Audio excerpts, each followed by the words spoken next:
¿Qué tal, amigas y amigos? Sean bienvenidos a una nueva sección de la entrevista. En esta ocasión vamos a tocar un tema que, bueno, si no lo es ya, pienso de que en poco tiempo se va a volver emblemático para los luchadores medioambientales, y es específicamente de las capturas sucedidas de los activistas en Santa Marta Cabañas. Para eso tenemos a Denis Muñoz, quien es el representante legal de estas personas. Muchas gracias por acompañarnos.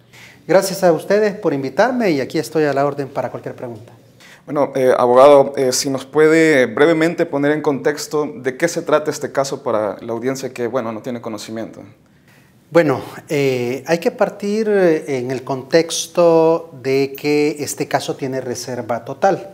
Casi es un juicio secreto, irónicamente, porque, y creo que es el hito o el punto de partida en este caso, porque usualmente estamos en presencia de casos que deben de ser de dominio público, para transparencia y el derecho a la verdad de la ciudadanía en estos casos. Sin embargo, vale mencionar que las personas que yo represento, que son defensores del medio ambiente, del caso de Santa Marta, se les está imputando, atribuyendo delitos de crimen de guerra y lesa humanidad. Esto porque han aplicado la derogatoria de la ley de amnistía, que había extinguido la persecución o la acción penal en contra de todas aquellas personas que pudieron eventualmente haber cometido algún delito en el conflicto armado. Estamos hablando de 1980 a 1992, que datan los acuerdos de paz, el 16 de enero. El plazo de instrucción o de investigación que dio oportunamente en el mes de febrero el juzgado de primera instancia de Sensuntepeque, Cabañas, fue de 6 meses. Este ya venció el 2 de agosto de este año, es decir, hace pocos días. Sin embargo, la contraparte, la Fiscalía, ha solicitado una ampliación del plazo porque necesitan recabar más pruebas, seguir investigando. Eso implica que vamos para el 2 de febrero del año 2024. Mientras tanto, mis representados están siendo sometidos a torturas, tratos crueles, degradantes e inhumanos en un sistema penitenciario con hacinamiento carcelario por demás probado y acreditado de dominio público, incluso por organismos de derechos humanos como Naciones Unidas, la Comisión Interamericana de Derechos Humanos, etc. Pero a lo que quiero llegar es que mientras tanto se desarrolla el proceso sin pruebas y que, por cierto, esa ampliación de prueba denota, a la ampliación del plazo de investigación, denota justamente la debilidad del caso y de los vacíos que existen inmersos dentro del proceso penal seguido en contra de mis representados. Abogado, ¿ya pudo hablar con ellos? ¿Ya los pudo ver? Excelente pregunta, y de hecho de eso sí puedo hablar abiertamente. Ocurre que con mis representados tuve contacto hasta el 7 de marzo de este año.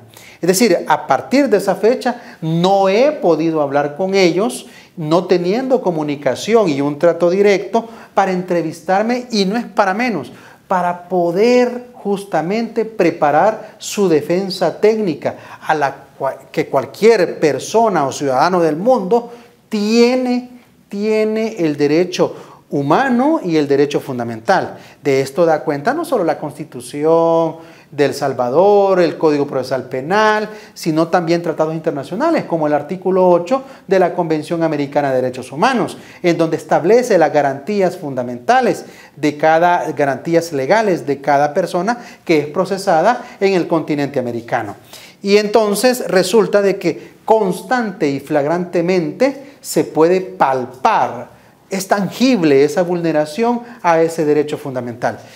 Yo le digo, como defensor particular, me parece muy frustrante el tema de que no pueda acceder a una entrevista con ellos, porque es indispensable poder preparar su defensa, y a pesar de eso yo he solicitado a diversos juzgados de vigilancia de los departamentos donde se encuentran privados de libertad, en las cárceles donde están hacinados, y resulta de que se me ha negado constantemente, así como también a la misma Dirección General de Centros Penales he solicitado en 3 oportunidades entrevistarme con ellos para tocar temas muy propios de la defensa y del caso particular, y se me ha negado. ¿Cuál es decir, la justificación? No ha existido ninguna respuesta. Hay una omisión al respecto. Y por último, los familiares han hecho una 4ª solicitud de poder verlos, porque pues sí, a esta altura, primero no sabemos cómo se encuentran de salud. Hay gente con enfermedades crónicas, degenerativas, severas, como diabetes, hipertensión arterial, entre otras, y no sabemos ni siquiera si se encuentran vivos y si lo están, en qué condiciones se encuentran. Nosotros hemos ofertado incluso evaluaciones médicas por médicos privados, especialistas, pues, como internistas, nefrólogos, etc. Sin embargo, no ha habido eco al respecto. Entonces, o respuesta, que por cierto, conforme al artículo 18 de la Constitución, es un derecho fundamental que usted pueda pedir y que en consecuencia se le responda o se le conteste lo que usted está pidiendo a nivel de la institución. Sin embargo, esto también denota no solo la vulneración a derechos humanos a nivel procesal, sino también, en mi opinión, la debilidad que existe hoy en día en el debido proceso para el abordaje de un caso, ya no solo general, sino también de defensores de derechos humanos, en este caso de defensores del medio ambiente, por estar en contra de la minería metálica. ¿Qué otras irregularidades en el proceso usted podría señalar? Hay muchas contradicciones que se revelan leyendo incluso el mismo requerimiento, leyendo incluso prueba que la misma contraparte se refuta por sí misma, se contradice en informes determinados y en versiones que se dan. Vale mencionar que ni siquiera hay prueba científica que les atribuya a ellos un homicidio, o debo decir, conforme al código derogado, porque todo esto están siendo procesados con el código que tuvo vigencia de 1974 hasta 1998. Entonces, denota eso muchos vacíos y debilidades del caso.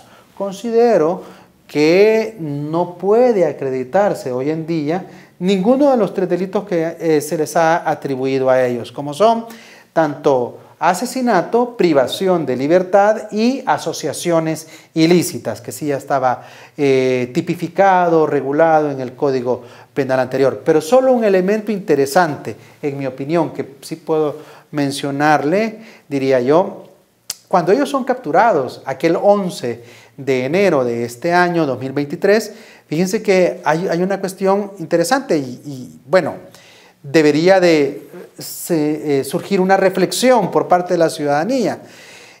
A ellos se les incautan, a las personas detenidas, se les incautan tanto sus teléfonos celulares como sus computadoras por delitos perseguidos de hechos ocurridos allá en la década de los 80. Entonces, es obvio, no hace falta ser un genio para poder inferir, reflexionar sobre que esos objetos no existían en aquel momento. O sea, no pueden existir evidencias de un hecho acaecido, ocurrido en 1980 y tantos. Entonces, a mí me llama la atención eso, tal pareciera que sería una persecución actual. Entonces, porque usted no tenía un celular y mucho menos su computadora hace 33 años. Y al final, yo advierto 3 juicios en este caso. Un juicio jurídico que es el que me atañe a mí, obviamente, como defensor particular, lego en derecho, pero también se advierte, en mi opinión, un juicio político, tal pareciera, porque hay otras motivaciones que se dejan ver dentro del caso en particular. Yo solo pregunto a la ciudadanía, ¿acaso hay gente que incluso aparece en documentales que forma parte de la institucionalidad de este país ahora, que son funcionarios públicos, quiero decir, y están siendo perseguidos por estos delitos? Al menos por asociaciones ilícitas, pregunto yo. ¿No les llama la atención eso, ciudadanía? Y por otro lado, también creo que sí existe un juicio en menor intensidad, pero lo hay, un juicio mediático, un juicio paralelo mediático, porque se quiere hacer ver como que son responsables de unas conductas que están diluidas totalmente y que no se podrán acreditar, al menos jurídicamente, porque al final están sometidos a un proceso penal y entonces sobre la base de este es que se deberían de acreditar los hechos con los elementos probatorios, pero no es el caso. Quisiera saber también cuál fue la justificación para pedir este carácter de reserva total del caso, si existe alguna. Fíjense que esa es una buena pregunta, porque lo usual es que es para proteger a las víctimas, como en los casos de violencia sexual, por ejemplo, cuando existe reserva total, como los delitos de violación, acoso sexual, agresiones sexuales. Pero en este caso, el gran argumento para solicitar esa reserva total, y se dio por aludido y por cierto, o sea, dando lugar a tal petición, fue que las personas de Santa Marta eran peligrosas por el momento cuando fueron capturadas, solo porque estaban pidiendo las justificaciones como comunidad organizada para ver si era atendible o no el tema de la captura. Hay algo bien interesante y es que a esta comunidad sí habían llegado personas a investigar del Estado, pero era porque supuestamente iban a investigar otras masacres en contra de la comunidad de Santa Marta. Pero pues aquí tal pareciera que el tiro salió por la culata, en el sentido que las personas que estaban siendo como víctimas y iban a colaborar en masacres dentro de la comunidad son las capturadas. Entonces, es irónico, no es un juego de palabras en realidad el que estoy mencionando, es que solo la realidad que se desnuda a la luz de lo que ocurrió. Entonces, a raíz de ese hecho aislado es que se decretó la reserva. Sin embargo, usted puede ver casos de justicia transicional, de justicia de derecho internacional público, por ejemplo, en Chechenia, en los Balcanes, en el conflicto que hubo entre los Hutu y los Tutsi, nada más público que los juicios y los casos que se realizaron y también las sanciones, si se probaron aquellos hechos, y de eso da cuenta incluso en una infinidad de documentales que hasta yo los he visto, están al alcance de cualquiera. Entonces lo que le quiero decir es que al final para mí no se justifica el tema de la reserva porque algo se oculta dentro del juicio, como que fuera un juicio secreto. Entonces, pero la comunidad no le está haciendo daño a nadie, al contrario, lo que están haciendo es esto que estoy haciendo yo con usted, el tema de ejercer la libertad de expresión, ¿sí? Y también la libertad también de recibir esa información como tal. Eso ya está regulado en la Constitución y en sentencias de la Sala de lo Constitucional en configuraciones anteriores, por supuesto. Bueno, para finalizar, ¿cuáles son los siguientes pasos que ustedes van a tomar o está congelado por el momento el caso? Bueno, hablando ya más de la coyuntura y no de cómo inició el caso y tiene que ver con su pregunta, resulta que estamos esperando el señalamiento de una nueva audiencia de revisión de medidas porque aquel 8 de febrero de este año se nos ha denegado la libertad en una audiencia de revisión de medidas sustitutivas de detención provisional por parte del juzgado de primera instancia de Sensuntepeque Cabañas, y ante eso su servidor apeló y la Cámara 3 meses más tarde ha confirmado la detención para ellos. Sin embargo, no me quedé de brazos cruzados y he solicitado una nueva petición, una nueva revisión de medidas, y que por cierto el mismo juzgado de primera instancia me ha resuelto que fue repetitiva, cuando habían mediado 5 meses de una petición con la otra, y además no es ni siquiera legal.